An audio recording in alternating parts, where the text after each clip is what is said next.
It started, as so many good stories do, with a sword ban and a very annoyed farmer. Not just any farmer, mind you.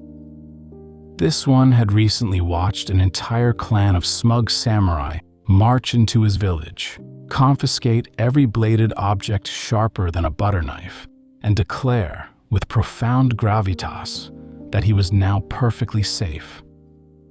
Which was a bit like banning umbrellas during a rainstorm and calling it dry by decree. Within a week, someone's grandmother had weaponized a soup ladle.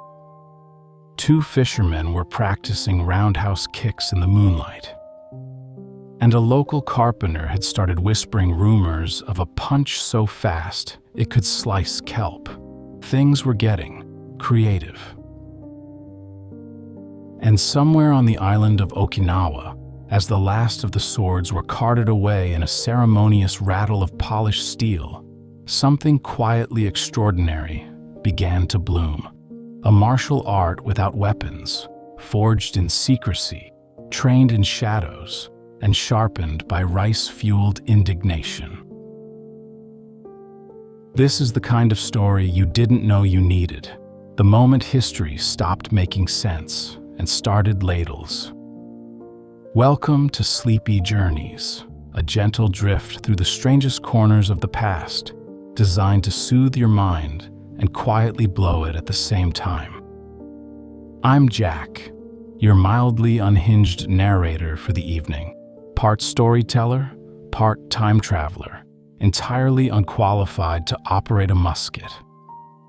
Each night, we wander gently through the oddities of history, the quiet scandals, the ceremonial absurdities, the moments that sound made up but absolutely weren't.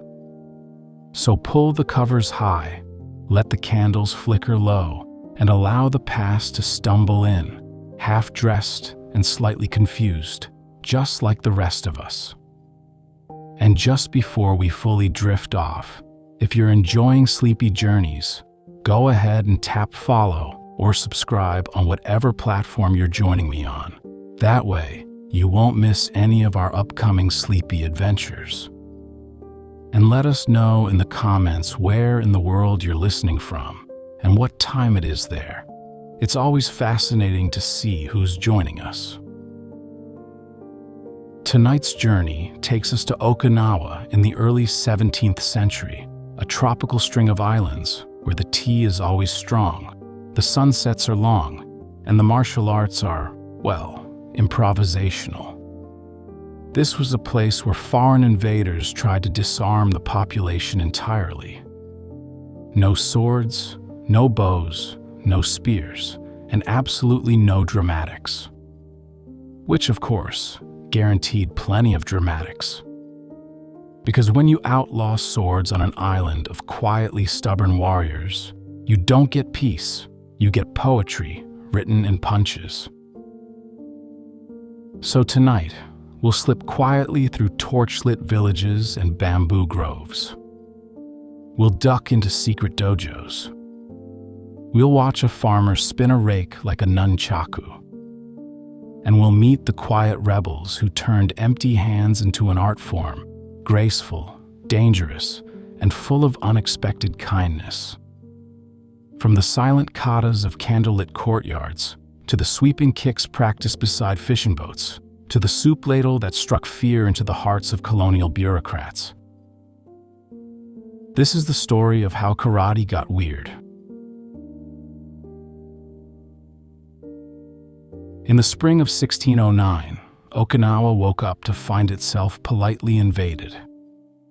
The Satsuma clan, samurai lords from southern Japan, arrived not with fireworks or great declarations, but with paperwork, muskets, and the uniquely smug aura of men who thought a finely ironed kimono made them bulletproof. Their goal: to subjugate the independent Ryukyu kingdom without breaking too much porcelain. It wasn't the first time Okinawa had been caught between giants.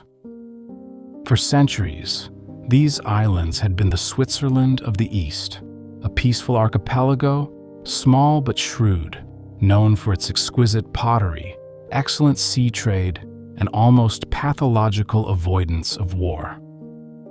Unfortunately, the Satsuma were not in a particularly diplomatic mood. They marched into Shuri, the Ryukyuan capital, with the quiet confidence of men who knew they had more swords than anyone else.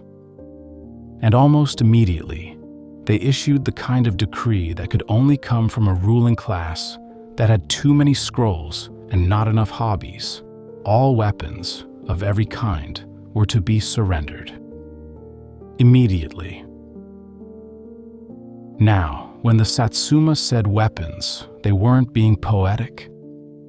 They meant everything. Swords, spears, bows, arrows, knives, polearms, hunting gear. If it was remotely pointy, it was to be handed over. Even ceremonial blades, family heirlooms handed down through generations, were rounded up like delinquent school children. There are accounts of villagers hiding their best knives in trees.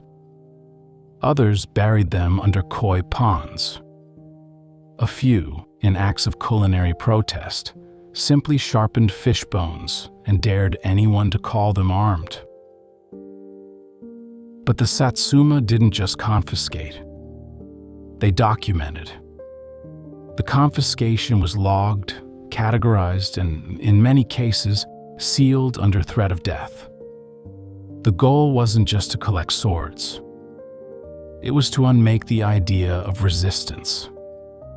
And so, Okinawa, once an island of proud seafarers, traders, and quietly competent warriors, became a land where the only legal weapons were broomsticks, patience, and strongly worded proverbs. It was all deeply inconvenient for the average Okinawan. Less so for the samurai, who were allowed to keep their swords, naturally. They rode through the villages on horseback, their blades gleaming in the sun, issuing orders like, "Remain calm," and "Do not engage in martial activity," while brandishing weapons designed to cleave heads in two. It was, to put it mildly, a bit one-sided. But beneath the surface, a strange energy began to hum. A quiet resistance. One that didn't involve banners or battalions. Instead, it took root in fields, kitchens, and fishing docks, in the quiet discipline of movement, breath, and the promise of a well-placed elbow. Karate, as it would later be known, was about to step barefoot into history. The first thing to understand about Okinawans in 1609 is this: they were used to adapting. Tucked between major powers like Japan and China, the Ryukyu kingdom had always played a diplomatic balancing act. Their economy thrived on tribute missions, clever trade routes, and an uncanny ability to stay out of other people's wars. It was a nation of seafarers, yes, but also listeners, readers, and negotiators, which made the sudden presence of heavily armed samurai all the more awkward. Now, picture this. You're a fisherman in a coastal village. You've never seen a musket before. You've heard rumors of katanas that can split hair mid-air. And one morning, a man in lacquered armor walks up and tells you that your carving knife is now illegal. You, respectfully, tell him that without it, you can't fillet mackerel. He respectfully tells you to use your fingernails. That was the level of nuance we were working with. So Okinawans adapted, but not by rebellion. That would have been suicide. No, they adapted quietly. They watched. They noticed. They remembered. Many Okinawans had studied martial arts before the invasion, particularly Ti, a native striking art influenced by Chinese kung fu and local traditions. But under the weapon ban, training had to go underground. discreet, private. Martial knowledge became something passed down in whispers and stances. Parents taught children how to fall silently. Grandparents showed how to breathe before striking. Friends practiced blocking techniques under the guise of stretching exercises. A well-timed yawn could conceal a lethal shift in weight. A sweeping broom became a partner in deception. In essence, Okinawa became an island of sleeper agents who looked like farmers, carpenters, and basket weavers. Some began training with tools. The wooden oar, once used to row fishing boats, was reimagined as a blunt force staff. The sickle, the kind used for trimming rice stalks, became a symbol of rebellion. Even the humble rice flail, originally for separating grain, became a practice weapon for blocking and swinging techniques. None of this was official, of course. That was the point. It wasn't karate yet, not as we know it. It had no uniforms, no belts, no tournaments. It was a quiet language of movement, born in the shadow of a ban. There was poetry in that too. Every strike, every stance, every breath, it all had to be intentional. No flourishes, no flash. Just survival, precision, and patience. Because when you train under threat of punishment, there's no time for ego. Only the quiet question, what can I do with what I have? It was a question that would shape generations and form the backbone of a martial art built from nothing but will.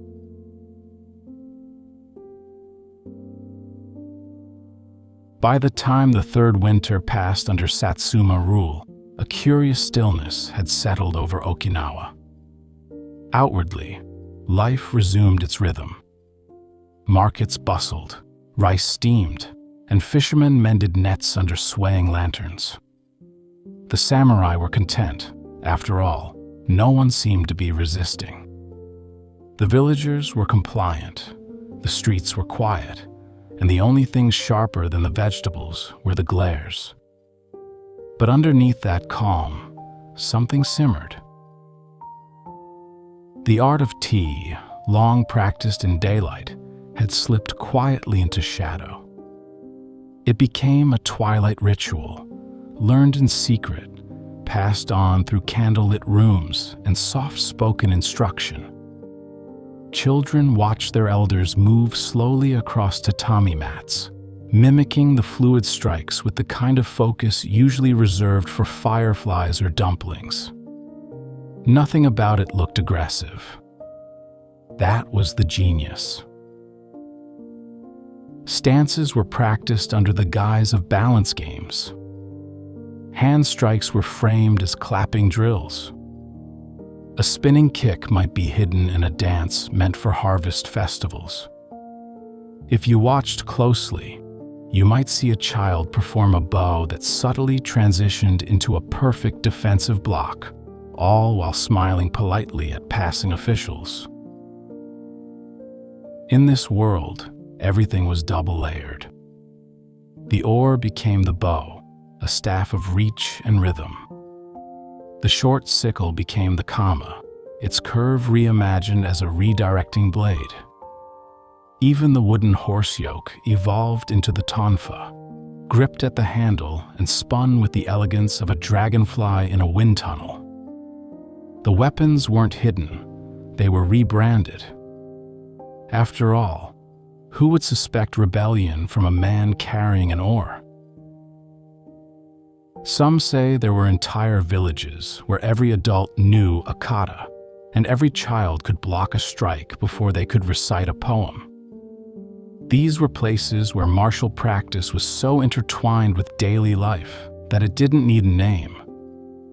It was just how you moved, how you breathed, how you walked through the world, a little more grounded, a little more ready.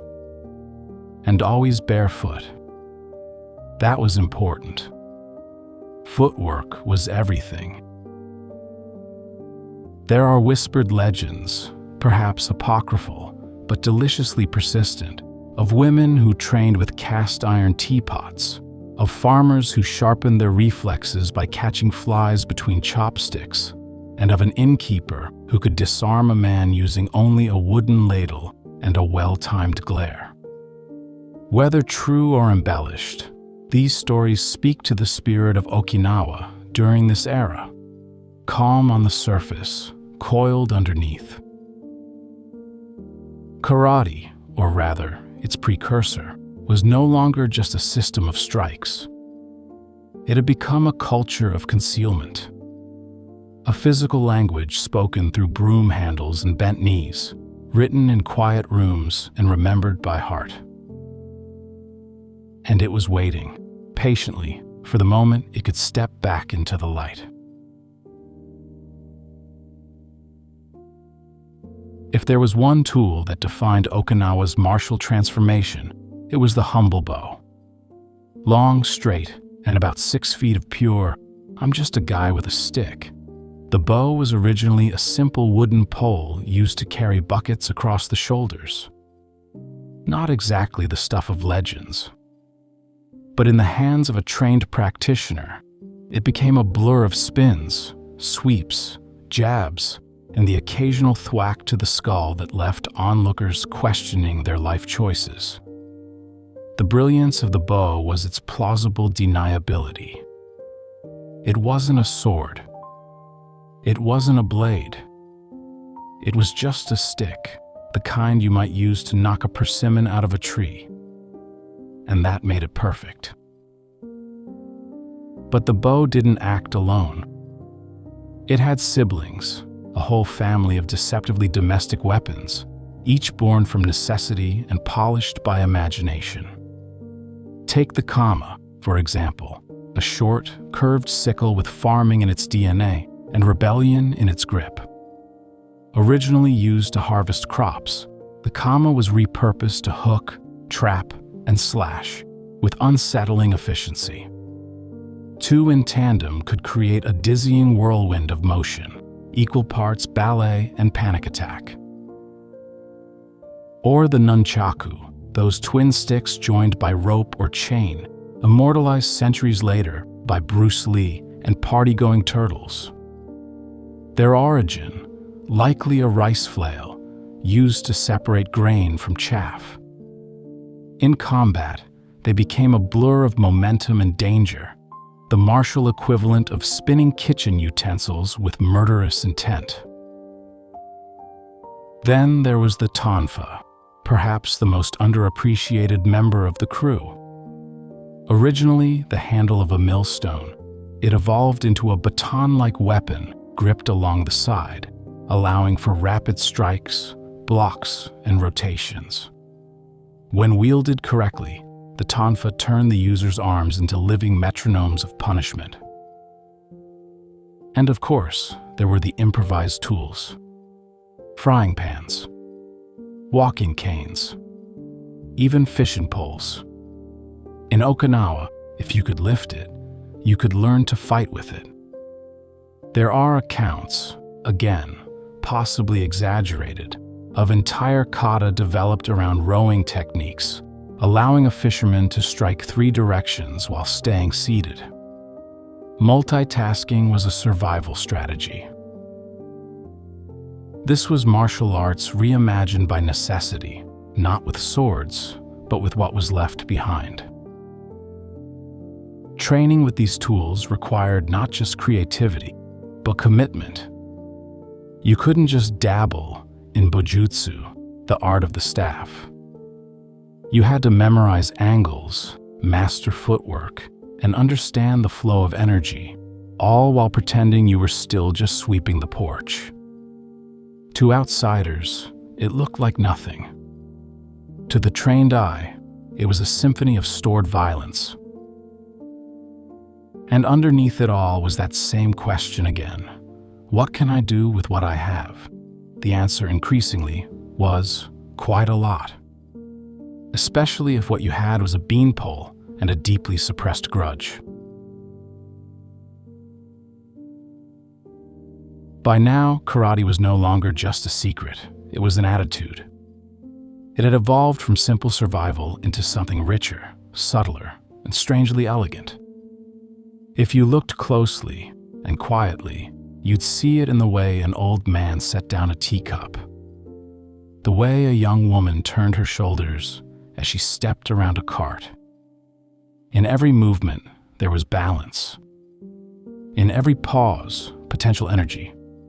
And yet, to the untrained eye, there was still nothing. No swords, no shouting, no smoke. Karate's genius lay in its invisibility. The strikes were fast, yes, but more importantly, they were precise. No wasted motion. No flailing. A single punch could end a confrontation not because it was dramatic, but because it was perfect. Think less street brawl, more surgical interruption. And unlike many martial arts designed for show, Okinawan karate emphasized economy of motion. No flashy spinning kicks, not unless you knew exactly what you were doing. Instead, short, sharp movements, elbows, knees, palm strikes, and low stances that made sure you couldn't be knocked over without great effort or divine intervention. Even the breathing was practiced. Known as ibuki, the breathwork of karate was meditative, controlled, and deeply tied to energy management. Practitioners learned to inhale and exhale at precise points in a kata, the breath becoming an internal drumbeat, a regulator of tempo, power, and calm. This is also where kime enters the story, that deliciously specific Okinawan term for focus, but not just focus in the mental sense. Kime is the exact moment when a strike reaches its peak, the snap of a punch, the whip of a kick, the instant all force collapses into contact. It's the difference between waving a hand and landing a knockout, between performing a movement and committing to it. Even the stances reflected this seriousness. They weren't designed to look good. They were designed to work. The Zenkutsu Dachi, front stance, planted you like a tree mid-charge. The Kiba Dachi, horse stance, mimicked a seated posture that let you throw punches all day long without tipping over.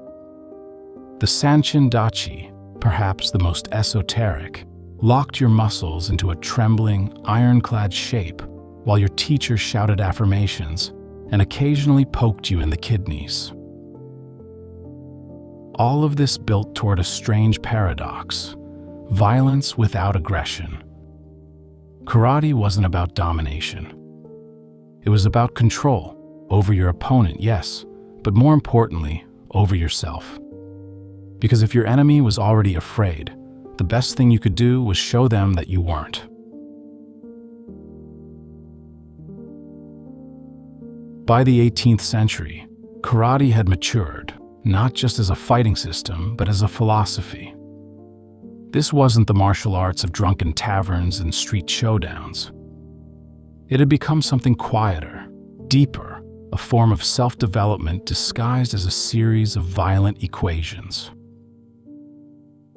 In Okinawa, it was not uncommon to see practitioners performing their katas alone at sunrise, barefoot in the courtyard, moving like ghosts through muscle memory. Each motion told a story: block, counter, shift, breathe. A narrative without words, repeated until it was more instinct than thought. It's been said that true karateka don't fight, they demonstrate. Their goal isn't to beat you. It's to neutralize you.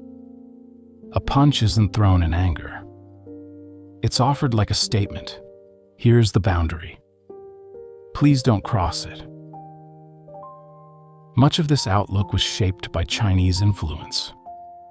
For centuries, Okinawa had deep trade and cultural ties to the Fujian province in southern China. Monks, scholars and martial artists brought with them philosophies rooted in Taoism, Confucian ethics, and the notion of fighting as an extension of spiritual cultivation. And so, karate absorbed these ideas like tea into rice paper. There was respect for ritual, bows before and after training, careful etiquette in the dojo, a sense of hierarchy that mirrored both the military and the monastery.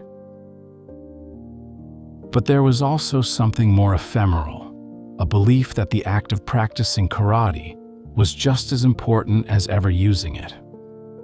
Many early teachers discouraged fighting altogether. You trained not to defeat others, but to understand yourself. The body became a mirror. Every block, a test of patience. Every kata, a walking meditation. There are even stories, likely embroidered with a few extra tassels, of masters who would refuse to teach a student until they had proven they could hold a single stance for hours. Not because the stance itself was hard, but because the ability to do nothing well was the true test. And yet, for all its discipline, karate was never joyless.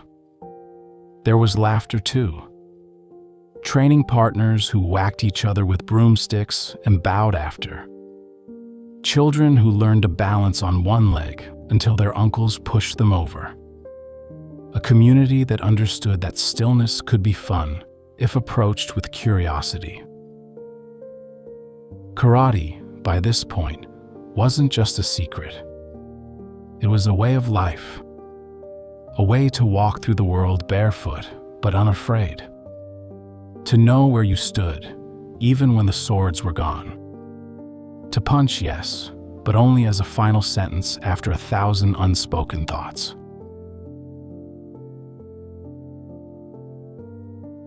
In the still corners of Okinawan villages, between the whispers of wind and the creak of bamboo, stories began to coalesce.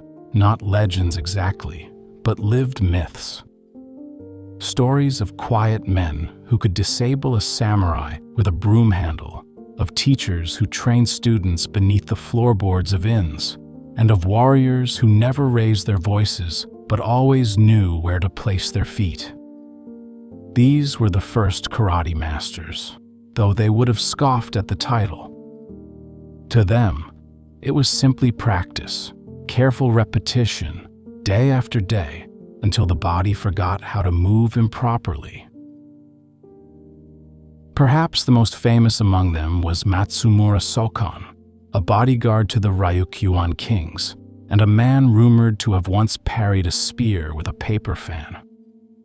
He trained in both Chinese and native styles, and is often credited with shaping karate into something more systematized.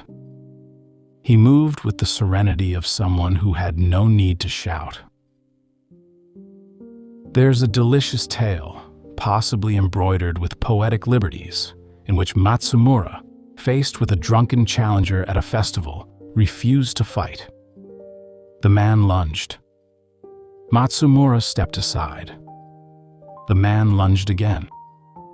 Matsumura sighed, tapped him gently on the forehead, and the man fell as though the ground had been pulled from beneath him. Another master, Kanga Sakugawa, was known for blending Okinawan Tai with Chinese Kwanfa, creating hybrid forms and developing katas that would survive centuries. His nickname, Toad Sakugawa, literally meant Chinese hand, a nod to the art's syncretic roots. And yet, for all their skill, these men operated in the margins. Their dojos were private courtyards, or storage huts, or windswept terraces behind shrines. There were no tournaments, no competitions. The only opponent was yourself, and occasionally a master with a fondness for whacking you with a wooden stick when your stance drooped. Students were selected not for strength, but for humility. If you asked to be taught, you were turned away. If you waited outside the dojo for 3 weeks without complaint, you might be invited to sweep the floor. If you swept with grace and consistency, perhaps a lesson would appear. Teaching was not linear. It was whispered between chores, buried in proverbs, encoded in posture. The training was often more spiritual than physical, a process of chiseling ego away until all that remained was presence. And it was all done quietly. Because while the samurai lords may have confiscated weapons, they could never quite reach discipline, or patience, or a fist that looked like a gardening gesture until it made contact. If the official histories are quiet on the role of women in early karate, it's only because the women were better at keeping secrets. While most scrolls and records highlight male masters, Okinawan oral traditions whisper a more complete story. One of aunties who practiced in courtyards after sunset, of widows who trained daughters in footwork disguised as laundry routines, and of matriarchs who could block a strike with a sandal and respond with a wooden spoon. Women, it turns out, were deeply embedded in the world of underground martial practice. And why wouldn't they be? The Satsuma didn't discriminate in their disarmament. Everyone was rendered vulnerable, which meant everyone had to adapt. And in households across the islands, women did what they always did, quietly took responsibility for survival. They practiced while cooking, trained while cleaning, passed techniques through generations, often in the form of family rituals or dances that no visiting samurai would think to question. Some styles of kata even bear the influence of feminine movement, fluid transitions, low stances, sharp redirections of energy that mimic weaving or pottery work. This wasn't men's combat. It was communal defense, built around rhythm, intuition, and knowing exactly when to act. There's one especially persistent legend of an elderly woman known as Oba Teiko, who lived near a port town and was famous for her unassuming nature and excellent seaweed soup. According to the tale, one evening a drunken tax collector tried to force his way into her home. What happened next is debated, but most versions agree that she disabled him, using only a broom, a boiling ladle, and a well-timed slap that echoed across 3 neighborhoods. Whether she existed exactly as told is unclear. What's certain is that Okinawa's martial arts tradition was never exclusively male. It was domestic, fluid, and utterly egalitarian under pressure.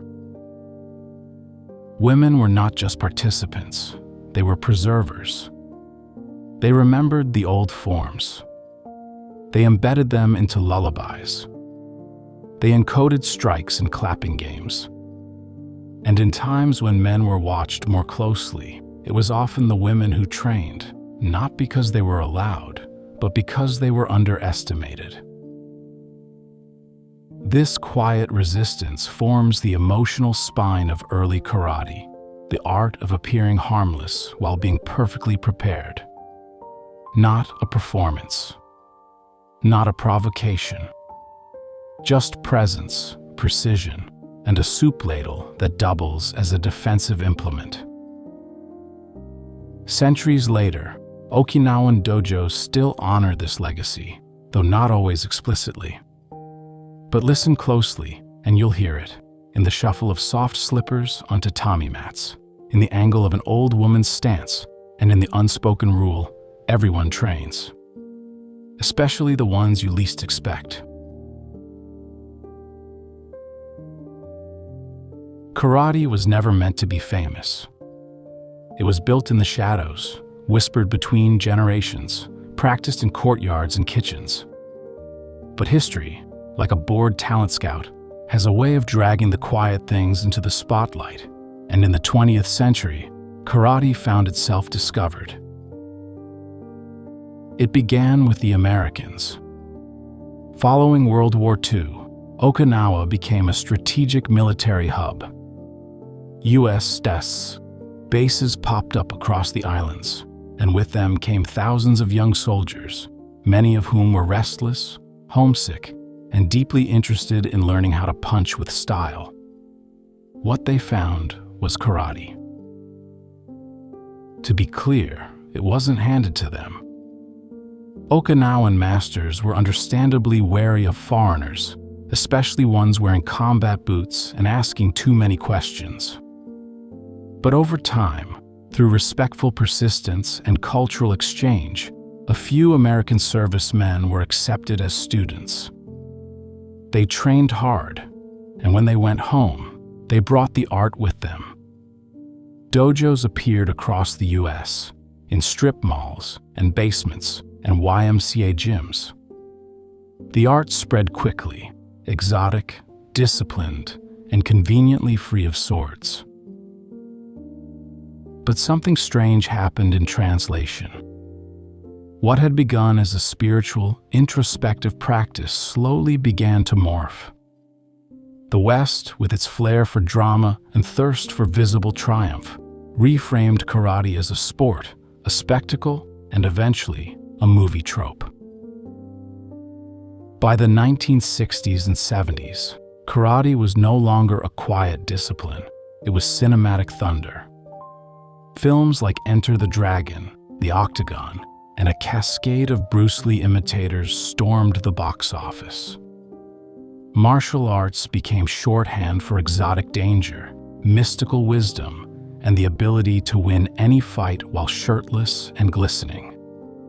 Never mind that Bruce Lee didn't practice Okinawan karate, or that most on-screen moves were a blend of kung fu, taekwondo, and loose interpretive dance. Karate, as a brand, had arrived. It was thrilling. It was marketable. It was wildly inaccurate. But it wasn't malicious. Just misunderstood. Because the Hollywood version of karate was big, loud, and flashy. It loved spinning kicks, dramatic battle cries, and villainous senseis with questionable facial hair. It had no time for slow breathing or quiet self-discipline. It wanted conflict. Tournaments. Showdowns in parking lots. To the Okinawan masters watching from afar, it must have felt like watching a childhood poem get turned into a billboard slogan. And yet, they didn't object too loudly. Because even through the noise, something had been preserved. Karate had reached millions. People were bowing before entering gyms. Children were learning stances. Somewhere, amidst the slow-motion punches and slow clap montages, a sliver of the original spirit survived.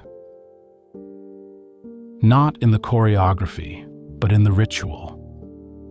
And for a tradition born in secret, even the echo of that ritual was something. Then came 1984. Enter Daniel LaRusso, teenage underdog, new kid in town, possessor of unearned confidence and questionable balance. The Karate Kid was more than a hit. It was a cultural detonation. Suddenly, dojos everywhere were flooded with kids eager to wax cars, catch flies with chopsticks, and unleash high kicks in gym class. Mr. Miyagi became an icon. Stoic, wise, soft-spoken, a fusion of every Eastern mentor trope rolled into one fishing vest. He taught Daniel-san discipline, humility, and, most memorably, how to polish a car with righteous intent. And while the film took liberties, several liberties, it did something remarkable. It reintroduced humility into the martial arts mythos. Where other movies glamorized violence, The Karate Kid made patience look cool. It celebrated restraint, focus, the long, slow journey from flailing novice to centered practitioner. In that sense, it accidentally aligned more closely with traditional Okinawan values than most of its predecessors. But let's be clear, Miyagi's karate was eclectic. The infamous crane kick, beautifully cinematic. Strategically dubious. A move that leaves your midsection exposed, your balance precarious, and your dignity one misstep away from public shame. No serious sensei would recommend launching both feet into the air with your hands flapping like an injured stork, especially against someone actively trying to punch your spleen. Still, symbolism mattered. The crane was an old Okinawan motif: grace, balance, the art of lifting one foot while staying grounded. So while the technique was suspect, the metaphor held. Then there was the wax-on, wax-off sequence, mocked by some, revered by others. In truth, repetitive physical labor has always been part of martial training. Early karate was nothing if not tedious on purpose. So while Daniel's chores were comically literal, they echoed something deeper, the idea that muscle memory is built in the mundane. Miyagi's teachings, however fictionalized, also nodded to karate's core paradox: power through gentleness. He didn't train Daniel to fight. He trained him not to need to. The fight, when it came, was a last resort, not a performance.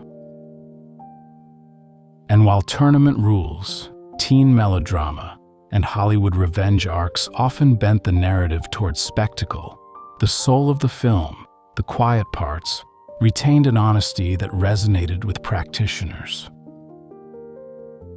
Of course, real Okinawan karate never involved dramatic beachside kata sessions under full moons scored by swelling synths.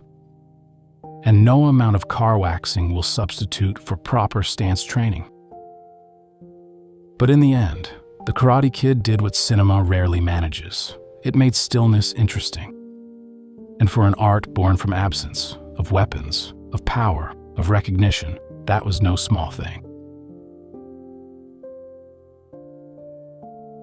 Today, karate lives a strange double life. On one side, the global spectacle. You'll find it in Olympic arenas, YouTube tutorials, high-stakes tournaments lit like rock concerts, and influencer clips where someone kicks a watermelon off a stranger's head in slow motion. On the other, quiet dojos. Small, unassuming, sometimes tucked above bakeries or behind community centers.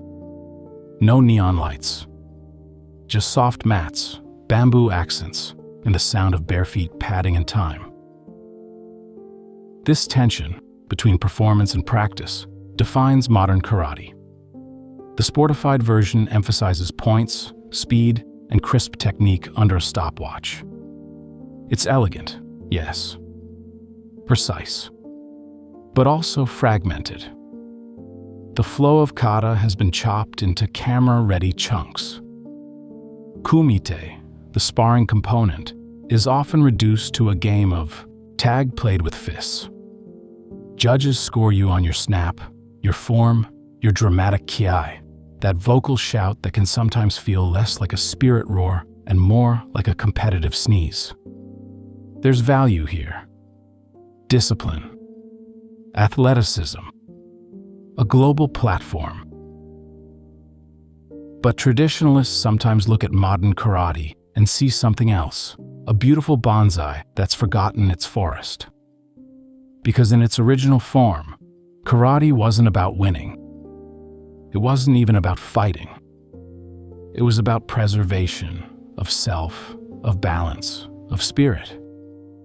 You practiced so you wouldn't have to prove. You bowed more than you struck. You learned to hit not so you could, but so you wouldn't need to. In Okinawa today, many dojos still follow this philosophy. There are no mirrors. no belts that sparkle. Advancement is slow. The katas are long and often repeated hundreds of times before a correction is given. The point isn't to impress. It's to integrate.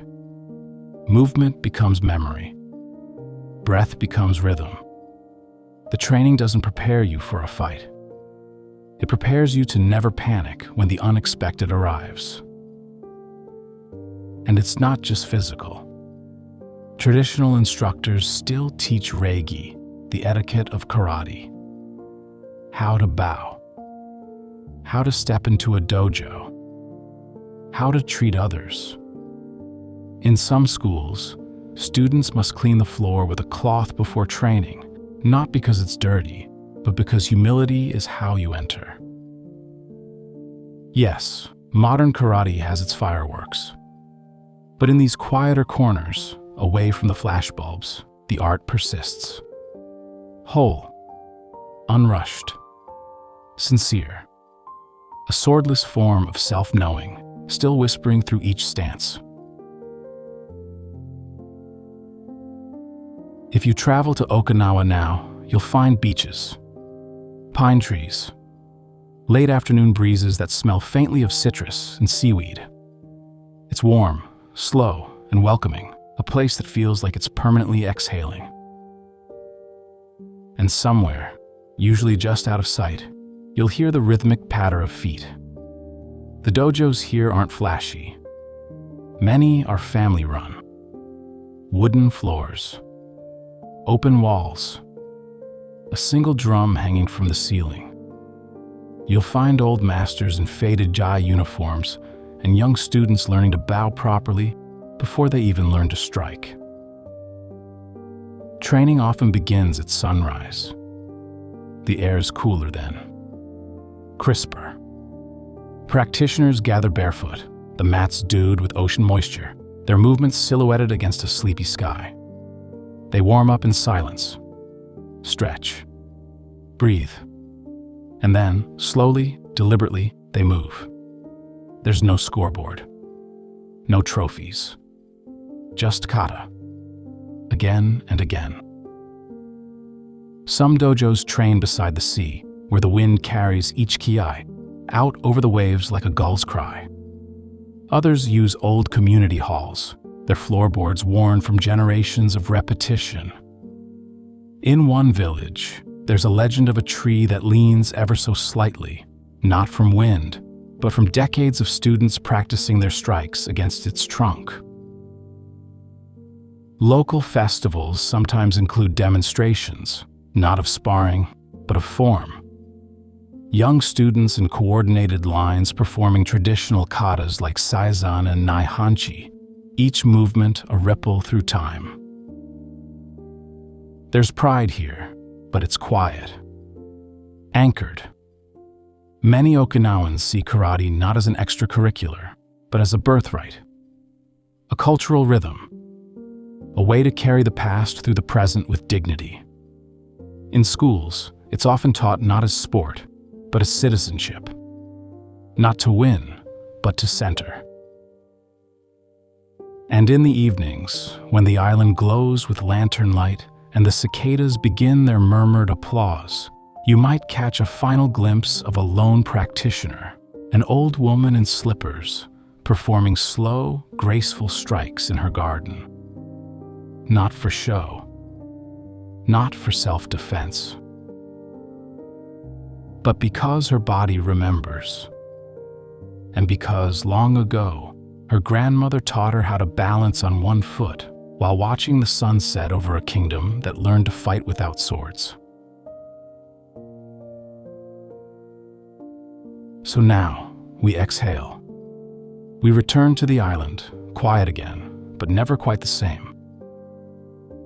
Once, it was a place where swords fleeced in courtyards and orders were shouted from horseback, where peace was imposed at the tip of a blade. But in the absence of weapons, something far more enduring took root, a discipline so quiet it was mistaken for stillness until it moved. Karate did not rise with fanfare. It crept in through kitchens, swept across rice fields, and lingered in the shuffle of bare feet on woven mats. It was rebellion dressed in humility, a survival tactic disguised as self-refinement. It never wanted a spotlight, only enough space to breathe. And breathe it did. Through oar-shaped staffs and sickles tucked into belts. Through secret lessons passed down between sips of tea. Through footwork hidden in chores and strikes hidden in stories. Through generations of hands shaping movement like clay, slow, careful, purposeful. It made warriors of farmers, artists of grandmothers, and poets of anyone willing to punch with intention. Even when the world changed, when films rewrote it, when tournaments reframed it, the heart of karate endured.